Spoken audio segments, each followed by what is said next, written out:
roads have traveled, many doors have closed behind. But in my dreams I walk in courage to face the world. You've gotta have faith and hope in mankind. Love is on your side. It's time for you to shine. Studies have shown that no matter what culture a child's parents come from, they all share the same goals for their children's lives. These goals include marriage, tertiary education, and having a successful occupation, as well as developing the values of self-respect, respect for others, honesty, and caring.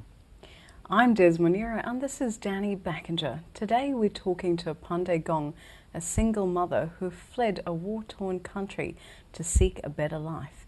This is her untold story. Welcome, Apande. First and foremost, what drives you most in life? That is a loaded question. We like that. Yeah. What drives me?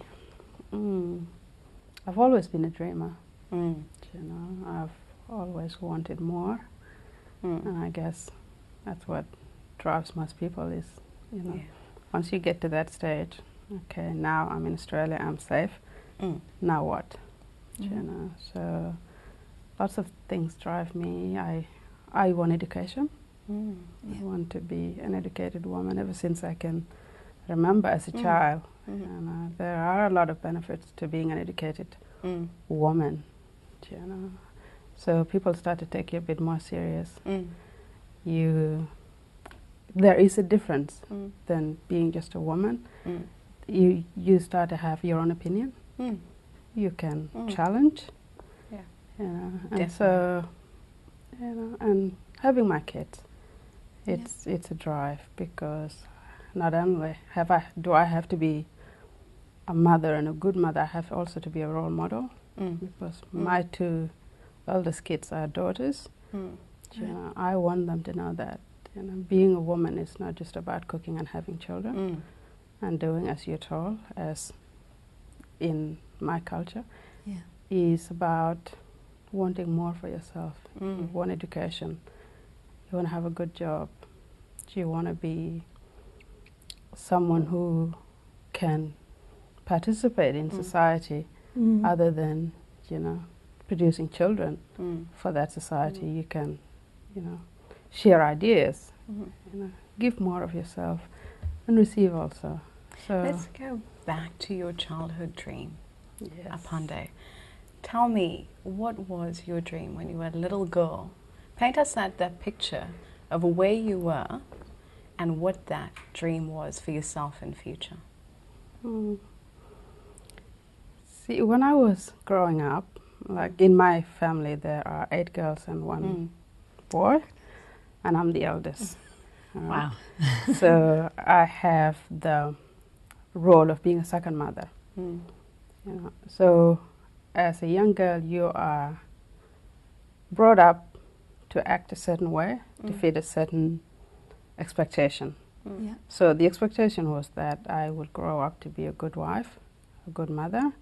First, I have to be a good daughter so I can get married to a good family, bring dowry for my family. So that was the expectation. Expectation of your family or the society that you were living in? Society, and then my family. Your family, you as know, well. cater for that society. So, and of course, what are you going to do as a girl in South Sudan? You know, your job is to be a good daughter, so someone can come and say, "I want to marry your daughter." Wow. You know, so those are kind of things that culturally are expected of you. Right. For me, while those societal expectations were going on, I was away dreaming. You know, I remember this day my mother asked me and my 2 other sisters, "When you grow up, what do you want to be?" You know? And I said to her, "I want to go to university." And so she scratched her head and said, "What's that?" And I said, "You go to school, primary school, you go to secondary school, university is the last school." And she said, "And you want to do that?" And I said, "Yes." She said, "Where did you hear that from?" I said, "I heard it from the neighbor's house, you know."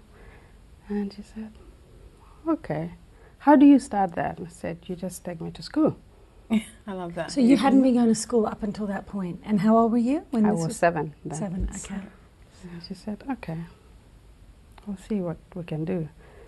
And so she left it at that. My younger sisters is that I want to be married. I want to have boys because there are too many sisters in the family. So we all want boys, no more girls. So that was then, and so I was left there thinking, okay, are they finished talking to me? So moved on to my sisters. Finished, and then a few months later, a school opened near our house. My mom said, okay, do you want to go to school? And I said, yes. Wow. I want to. Oh, that's so good that your mother, Yes. honoured that and said, Yes. absolutely. Yes, she was very good at that. And also because I was the eldest daughter, she felt if I was the eldest daughter, then I might as well get the opportunity because there is no boy. Yeah.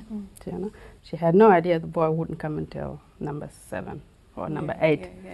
You know, so she thought, okay, I better present you this opportunity, and I was the happiest kid. Wow. You know, I embraced it, and then by the time marriage came, I had a foundation. Yeah. Can I just ask, sorry to keep interrupting, did your other sisters follow suit? My other sisters did go to school. Wow. You know, they did go to school. Yes. And that's very interesting about the education. I'm really interested in what was the reason for coming to Australia from Sudan. What were some of the key reasons and factors that led you to Australia? Coming to Australia wasn't something that was of my doing. It was my now former husband. So he was the one who needed to get away because of the issues of safety and his personal safety and the war that, you know, most people know about. So I had to come with him because I was his wife. So I came as a spouse with him, and that's how we came to Australia. And, Did you want to come, even though it was his decision? It's not as simple as that, because this is your husband. Yeah. He's unsafe, and you want to get there. You want to be there for him. Sure. And As a wife, you want to do your duty. yeah. But there is a dilemma of having a family, Absolutely. you know, remaining behind. I think we need to explore that a lot more. So I think we'll take a break now so we can start fresh there. After the break, we'll continue talking with Apande and hear more of her untold story. We'll be right back.